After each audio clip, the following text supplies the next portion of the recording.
নমস্কাৰ good morning সকলোকে স্বাগতম জনালো মন্টু ডিফেন্স আসামলৈ এটা বহুতে ইম্পৰ্টেন্ট আপডেট লৈ আহিছো আসাম পুলিচ ৰিক্ৰুটমেন্ট 2026 আসাম পুলিচৰ ফালৰ পৰা টোটাল 5734 টা পদ মুকলি কৰা হৈছে বিভিন্ন ধৰণৰ ভেকেন্সি মুকলি কৰা হৈছে ইয়াতে এবিএন ইবি কনষ্টেবলৰ ভেকেন্সি মুকলি কৰা হৈছে সাব ইন্সপেক্টৰ ভেকেন্সি মুকলি কৰা হৈছে কামাণ্ডো বেটালিয়নৰ ভেকেন্সি মুকলি কৰা হৈছে সাফাই কৰ্মচাৰী ভেকেন্সি মুকলি কৰা হৈছে গেট ফৰ কুক ধুবি বাৰবাৰ ভেকেন্সি মুকলি কৰা হৈছে আৰু ফৰেষ্ট ডিপাৰ্টমেন্টৰ forest guard driver constable driver forester grade 1 game watch FPF constable বিভিন্ন ধৰণৰ ভেকেন্সি মুকলি কৰা হৈছে অসম পুলিচৰ ফালৰ পৰা টোটাল 5734 যদিহে আপোনালোকে এই পদবিলাকত আবেদন কৰিম বুলি ভাবিছে তেতিয়া হলে অতি সোনকালে এই পদবিলাকত আবেদন কৰি লওক আৰু এই পদবিলাকৰ বাবে কেইবাটাও ইম্পৰ্টেন্ট আপডেট লৈ আহিছো আপোনালোকৰ মাজলৈ ভিডিওটো সম্পূৰ্ণৰূপে চাই থাকিব আৰু যদিহে আপোনালোকে আমাৰ চেনেললৈ প্ৰথমবাৰ কাৰণে আহিছে তেতিয়াহলে চেনেলটো সাবস্ক্ৰাইব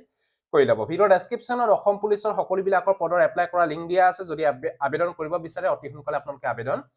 কৰি লওক আৰু আপোনালোকে যদি ফেসবুকত চাই আছে তেতিয়াহলে আপোনালোকে ফলো কৰি লব আৰু লগতে এখিনিতে আপোনালোকক জনাই থওঁ যে অসম পুলিচৰ সকলোবিলাকৰ পদৰ ৰিটেন এক্সামৰ বাবে আমাৰ চেনেলৰ তৰফৰ পৰা এখন ইবুক বনোৱা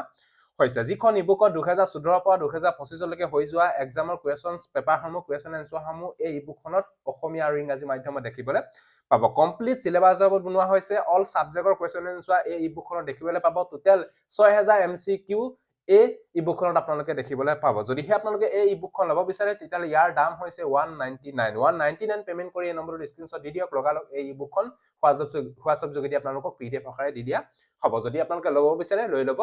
পাৰে এতিয়া অসম পুলিচৰ যিকিটা ইম্পৰ্টেন্ট আপডেট কিটা মই আপোনালোকক জনাবলৈ বিচাৰিছো প্ৰথম আপডেটটো হৈছে যদিহে আপোনালোকে অসম পুলিচত এতিয়ালৈকে আবেদন কৰা নাই তেতিয়াহলে অতি সোনকালে 8 ফেব্ৰুৱাৰী 2026 ৰ ভিতৰত আপোনালোকে অনলাইন আবেদন কৰি লওক আজি হৈছে 7 ফেব্ৰুৱাৰী 2026 কাইলে লাষ্ট ডেট এই পদবিলাক যদি আপোনালোকে অসম পুলিচত অনলাইন আবেদন কৰা নাই অতি সোনকালে আপোনালোকে অনলাইন আবেদন কৰি লওক কাইলে এই পদবিলাকৰ লাষ্ট ডেট 8 ফেব্ৰুৱাৰী 2026 যদিহে আপোনালোকে অসম পুলিচৰ 5736 টা পদত এতিয়ালৈকে যদি অনলাইন আবেদন কৰা নাই তেতিয়াহলে কাইলে ভিতৰত আপোনালোকে অনলাইন আবেদন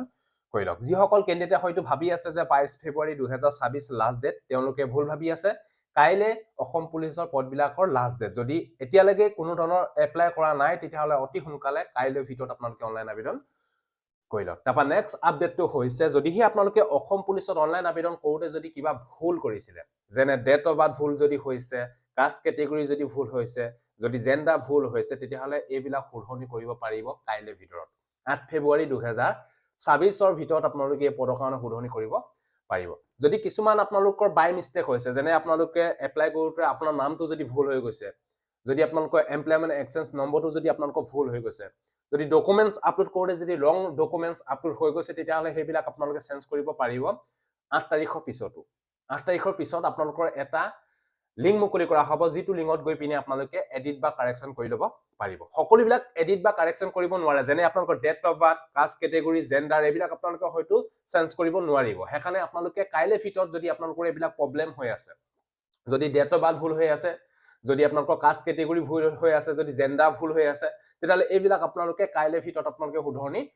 কৰি লওক শুধৰণি কৰিবৰ বাবে আপোনালোকে অসম পুলিচৰ SLPRB assam2526@gmail.com ত আপোনালোকে প্ৰথমতে মেইল কৰিব লাগিব মেইল কৰাৰ পিছত নেক্সট আপোনালোকে এটা নম্বৰ দিয়া আছে সেই নম্বৰটোত আপোনালোকে কল কৰিব লাগিব মই আপোনালোকক স্ক্ৰিনশ্বট দেখাই দিছো ইয়াতে আপোনালোকে মেইল কৰিব মেইল কৰি আপোনালোকে এই নম্বৰটোত কল কৰিব আৰু কল কৰি আপোনালোকৰ নম্বৰটো সুধিব নম্বৰটো খুদাৰ পিছত আপোনালোকৰ নামটো সুধিব নামটো কোৱাৰ পিছত আপোনালোকৰ যিটো প্ৰবলেম আছে সেই প্ৰবলেমটো আপোনালোকৰ সলিউশন হৈ যাব হেবাবে আপোনালোকে যদি আবেদন কৰোতে যদি কিবা ভুল হৈছিলে এই ভুলৰ শুধৰণিৰ বাবে আপোনালোকে এই মেইলটোত প্ৰথমতে মেইল কৰক মেইল কৰি আপোনালোকে এই নম্বৰটোত কল কৰক আপোনালোকৰ প্ৰবলেম সলিউশন হৈ যাব আৰু নেক্সট যদি আপোনালোকে অসম পুলিচত এপ্লাই কৰোতে যদি ডকুমেন্টস আপলোড কৰোতে যদি ৰং ডকুমেন্টস আপলোড হৈ গৈছে যদি সাবমিট মাৰি দিছে তেতিয়াহলে আপোনালোকে কাইলে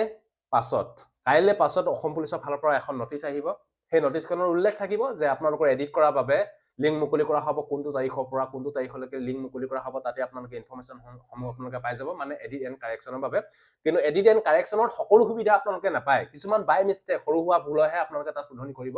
পাৰিব যেনে date of birth caste category এইবিলাক আপোনালোকে তাত শুধৰণি কৰিব নোৱাৰে শুধৰণি কৰাৰ বাবে আপোনালোকে কাইলৈ ভিতৰতে শুধৰণি কৰি ল'ব পাৰিব কিন্তু বাকি 8-9 তাৰিখৰ পাছত যিটো আপোনালোকৰ লিংক মুকলি কৰা হ'ব সেই লিংকত গৈ পিনে আপোনালোকে কিছুমান সৰু হোৱা বাই মিস্টেকহে আপোনালোকে চেঞ্জ কৰিব পাৰিব বা শুধৰণি কৰিব পাৰিব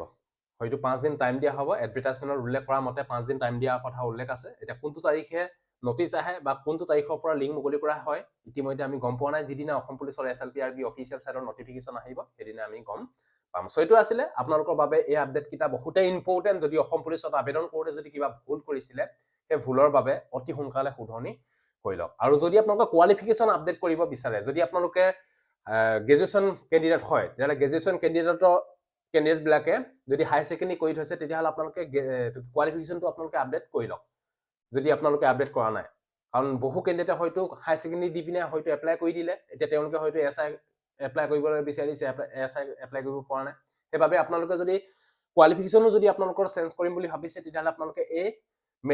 মেইল কৰি এই নম্বৰটোত ফোন কৰিহে আপোনালোকে সলনি কৰিব পাৰিব কিন্তু এডিট এণ্ড কাৰেকচনত এইটো সুবিধা আপোনালোকে নাপায় সো এইটো আছিল যদি ভিডিওটো ভাল পালে সকলো ক্যান্ডিডেটক যাতে আপোনালোকে ভিডিওটো শেয়াৰ কৰি যাতে সকলোৱে